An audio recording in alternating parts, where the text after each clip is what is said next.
Today on Family Talk. In the book of Psalms, David praises the Creator God by writing, quote, "You knit me together in my mother's womb." From the very moment of conception, every life is intricately and intentionally formed by our Heavenly Father. An even more humbling point to consider is that we are all image bearers of God Himself, and that is the deeper travesty of abortion. When these innocent lives are senselessly murdered, the very reflection of God in human form is destroyed.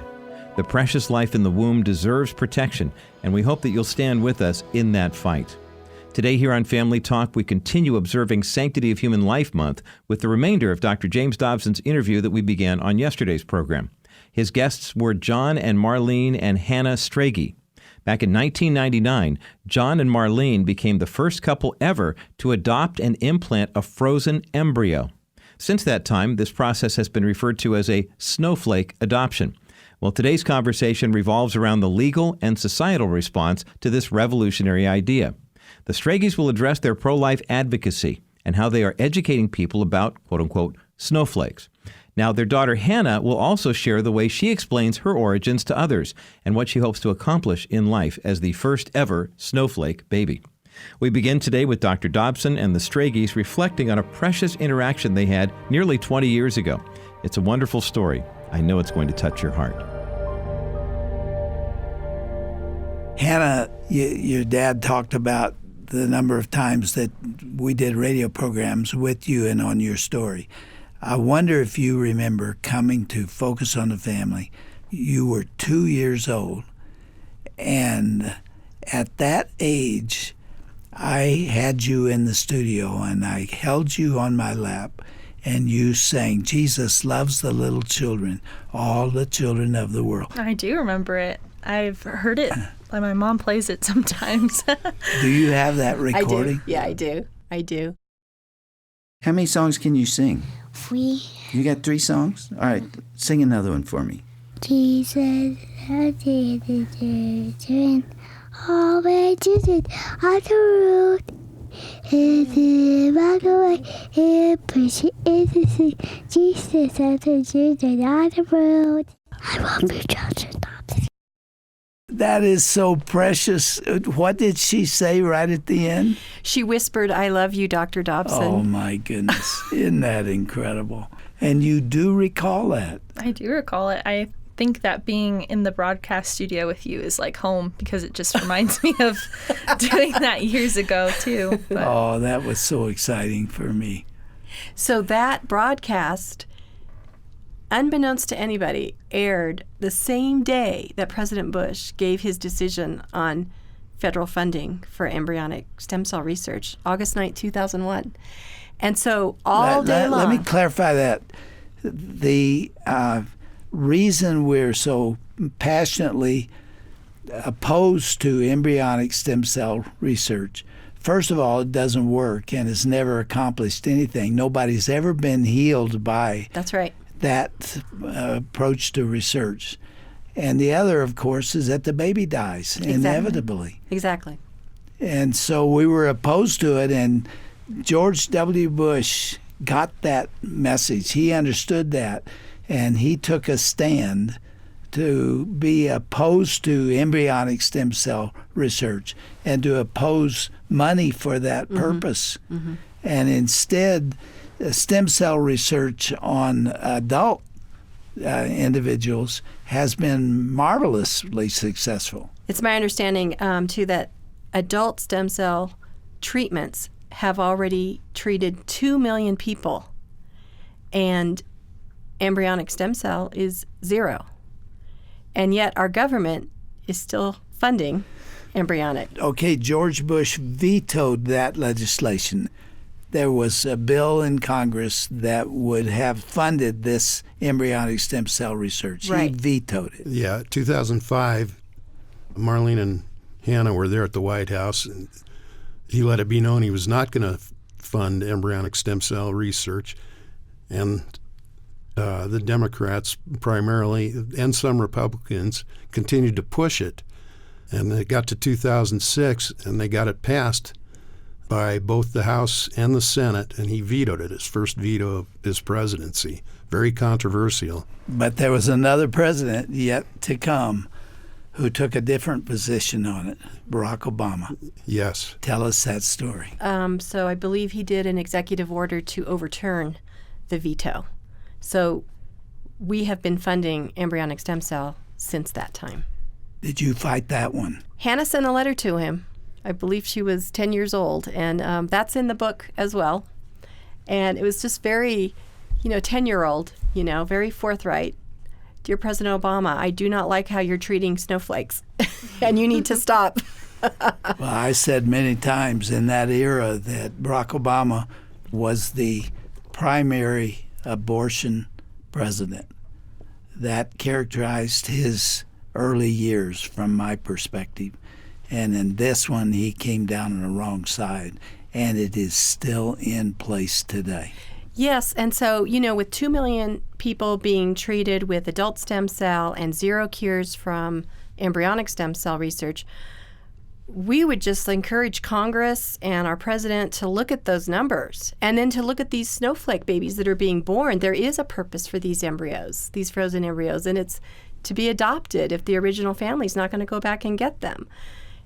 And, that money could be better spent on continuing adult stem cell research, as well as providing more money for the embryo adoption awareness grant that President Bush started that has been going every year but is getting less and less money. But if we could get the word out, more people will understand it when we're talking to them on the street about embryo adoption and actually know what that is. Hannah, do you remember going to the White House? Yes, I do. At the invitation of President Bush? Yes, I do. It was quite the experience for my mom and I, and standing behind President Bush for his first veto was very exciting. You're in the photograph. I am in the photograph. I remember wanting to go to the pool instead of sitting behind the president, but at the time I didn't realize what an honor it was, and now looking back I'm like, wow. What other presidents have you written about this? I have written President Obama, President Trump, and Vice President Pence. Have you heard from any of them? I've gotten a letter that was actually sent to Biola from Mike Pence responding to my letter. They were in a press conference together in 2006. So he remembered her story and said that it still inspires him today. But you have not heard from the president. I have not. Maybe it's time for him to hear from a lot of people like you, Hannah. Mm-hmm. Yes. We would love that. I really believe if he knew about this, I'm pretty sure where he would come down. Right. That would be great. We might take some steps to help him know about that. That would be fantastic. You just think of the young people who are out there today because of your efforts, Marlene. You brought me a little stack of photographs. Yes. Describe the twins. Well, this is an amazing story. So I testified before Congress in 2001 along with the second snowflake mom, Lucinda, and her and her husband had twin boys. At that time. So all these snowflakes are numbered. Yes, they are. Yes, they are. So that's numbers 2 and 3. At that time, they were 9 months old, and Hannah was 2, I believe. At that time, politicians, scientists were saying these embryos are in excess of clinical need. They have no purpose. They're just going to be destroyed anyway. Let's do research on them. Well, skip ahead to current day. And we've already talked about Hannah, snowflake number 1, and she wants to be a social worker and help children find forever homes through adoption. So she wants to be a social worker in adoption. Luke, who's snowflake number 2, is now a United States Marine. And his twin brother, Mark, is in the United States Coast Guard. And you brought pictures of them. And I brought pictures for you. And so we have about putting a face on an exactly. issue. But we have snowflakes 1, 2, and 3 serving God, their country, and their fellow man. And we have hundreds of other snowflakes that are going to be taking their place in the world. Do you hear from them? We do. We have a great support group of snowflake moms. Hannah is now starting a group just for snowflake kids. So that they can all communicate. It's in the process of being started right now, yes. Right. John, you proud of these ladies? Unbelievably so, yeah. I'm a very fortunate man. What conclusion did you draw in your book? How does it end? I tried to make it evident that it's not just our story, that it's all of these frozen embryos, these snowflake babies, it's all their stories too.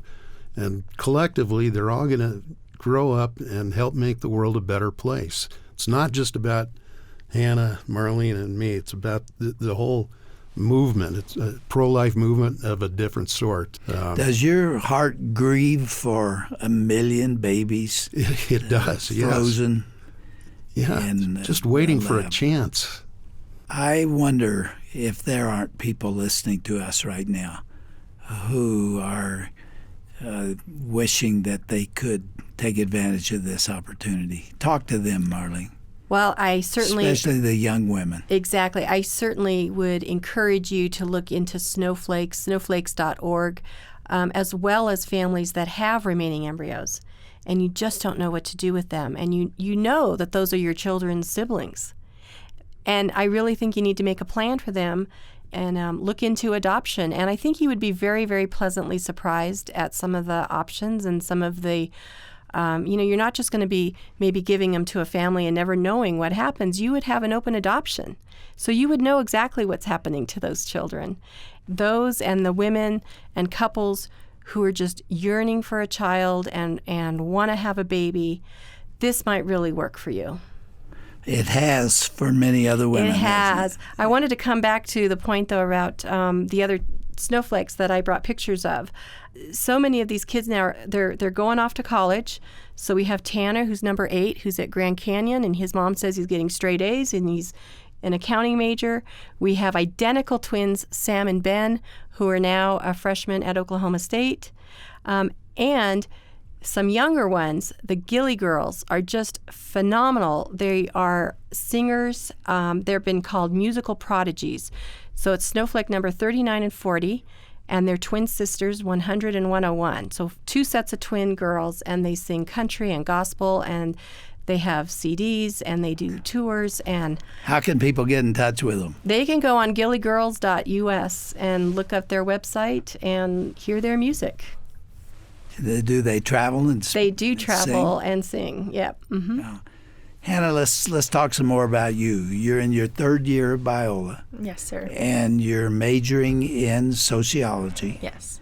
And what do you plan to do with it? So I'm majoring in sociology with an emphasis in social work, and I plan to pursue my master's degree in social work as well. This issue is a social issue. So sure it is. Social work seems quite appropriate for what I plan to do with my life. I do have 3 main goals, whether they be outside of myself or not. They are way above me and in the hands of God. But being an advocate for the pro-life movement, reformation of the IVF industry, as well as getting all the embryos adopted and finding forever homes and a chance at life. So you see this as the work of the Lord. Yes. And he's got a plan for you won't believe. Not just me, but all of those embryos. Yeah. You know, in the book, Hannah talks about in the foreword, we had 20 embryos, and we had watched a movie, Heaven is for Real, and it touched Hannah. And she said, we need to name my siblings, the 19 that didn't survive. So the 3 of us, we took 3 months, and the rule was that we all had to agree on the name. And so she included all 19 names of her siblings. And you're going to see them again. Exactly. Mm-hmm. And she said, I'm doing it for them because... That's so neat, Hannah. Was that your idea? Yeah. This life isn't for me. It's for God. So whatever work I can be doing on earth to further his kingdom is God's work. You know how fortunate you are to be alive, don't you? Yes, I do. God knew you before you were born. Foundations of the universe, he knew you. Jeremiah 1:5. Marlene, did you ever grieve for those babies that didn't survive, that didn't make it? Yes. So are they like children to you? Yes. The first transfer, they had to thaw 12, and only 3 survived. And I remember going for my appointment, and you have this just grief at the same time of expectation because you know that 3 survived. So there's still hope that you might get pregnant. Well, then I didn't get pregnant, and there was just Were you very devastated? Devastated because I thought this was God's plan, and how could I have been so wrong? And, because I'm not pregnant. But I said, I just want to go the very next month. And so, you know, all of this is timed with your cycle, and they have to start thawing the embryo at the same time my uterine lining is at the precise place where those embryos would be so that they would implant. It's just quite amazing. a science to It's it. quite a science. So it's not like we just picked a day. So Hannah was actually thawed on Good Friday and transferred the day before Really? Easter. So when we as Christians celebrate new life is when Hannah came back to life. Oh, my. And so I remember when they transferred her and they said, 2 out of 3 look really good.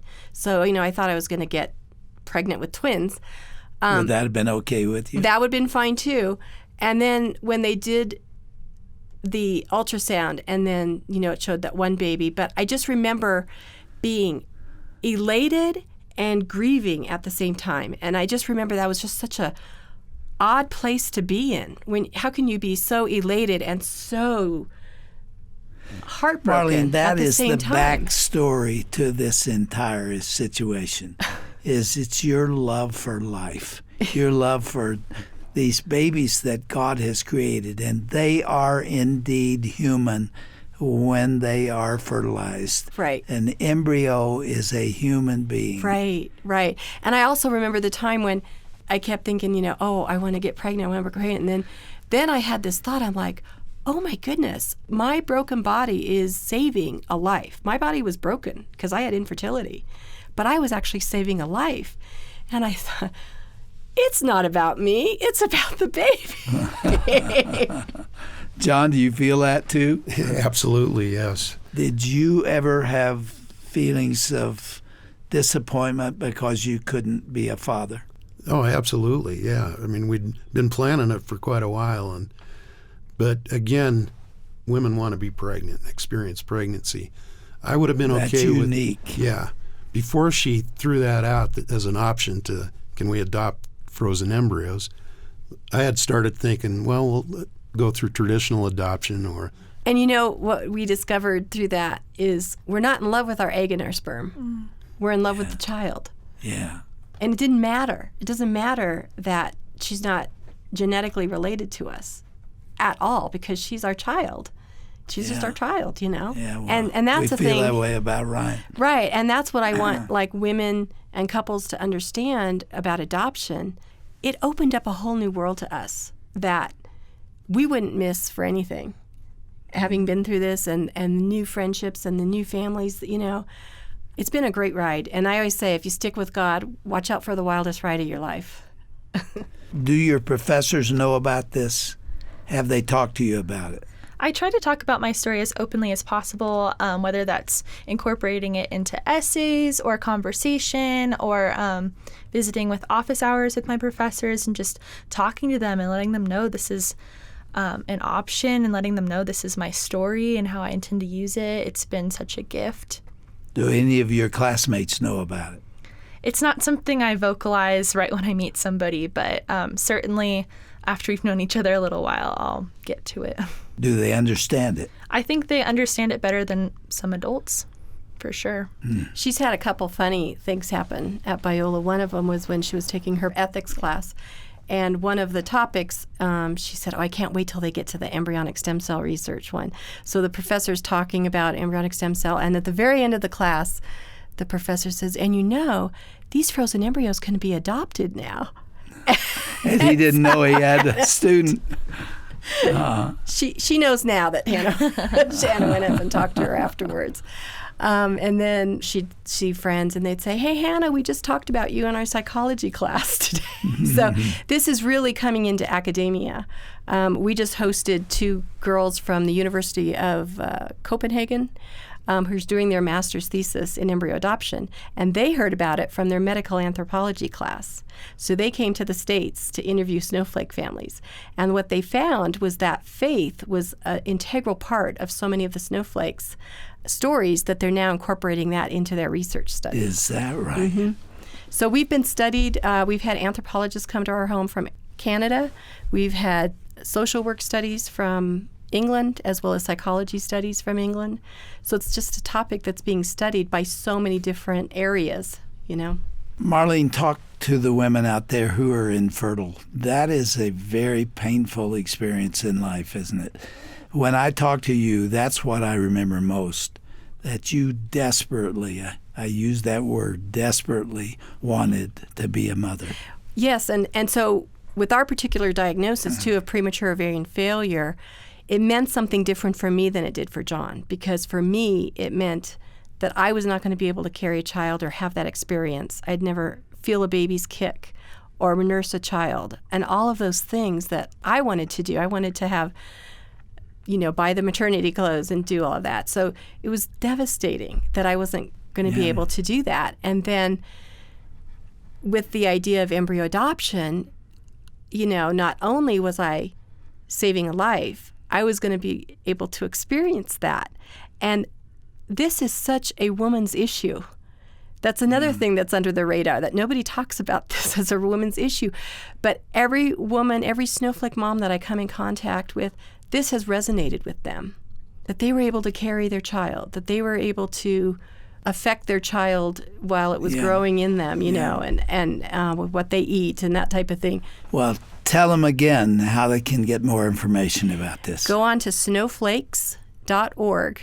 Nightlight now has 10 locations in 10 different states, and contact them, and they have information, and they would love to connect with you and walk you through this. If you need to talk to a Snowflake mom who's gone through this, they can connect you with a Snowflake mom and walk you through this, because you don't have to be alone in this. We've got all of us other moms who have gone through this already. We adopted Ryan through the Evangelical Welfare Agency in Whittier, California, and I will always appreciate them and love them for how they handled everything. A woman named Mrs. House was the social worker who worked with us. They now have become Nightlight. That is now it's the Nightlight. same organization. It's the same group. Nightlight Christian Adoptions, they've been in business for 60 years. I kind of think they know what they're doing. They also have international, they have domestic, and they have foster adoption. And that's another thing to bring up, because sometimes families start in one program, and for whatever reason, maybe a birth mom changes her mind, or a country shuts down, or whatever, but you can switch programs. So you might start out in one and then end up in another. Yeah. But once you're holding your child from whatever program you are in, you say, yes, this is how it was supposed to be. Yeah, we often forget about our story. Because my mom is both my adopted mom and my birth mom, it doesn't even seem that it's any different. And I don't know any different either. So this is just my life, and this is how I've been living it. So this is normal for me.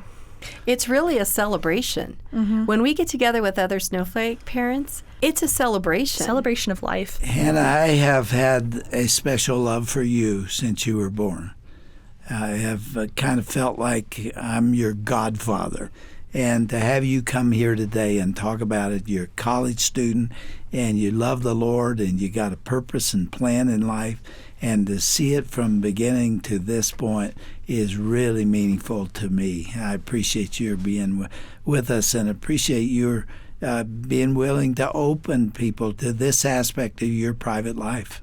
Yeah, thank you, Doctor. It's a privilege to call you my godfather as well, and you've always been in a special place in all of our hearts. John, any last thing? I echo that entirely. This is God's story. I mean, we just kind of went along with it. God had his plan for us, but you were part of that plan too, so we thank you.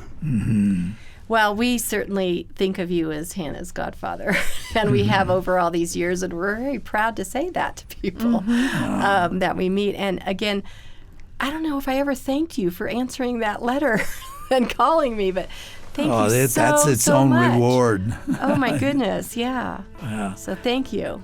Well, we will continue to stay in touch, and we will do updates from time to time. Perfect. When you get through with your master's degree, you come back and tell us about it. Sounds good. Okay. Blessings to you all. I bring greetings to you from Shirley. Say hello. And God be with you. Thank you. Thank you.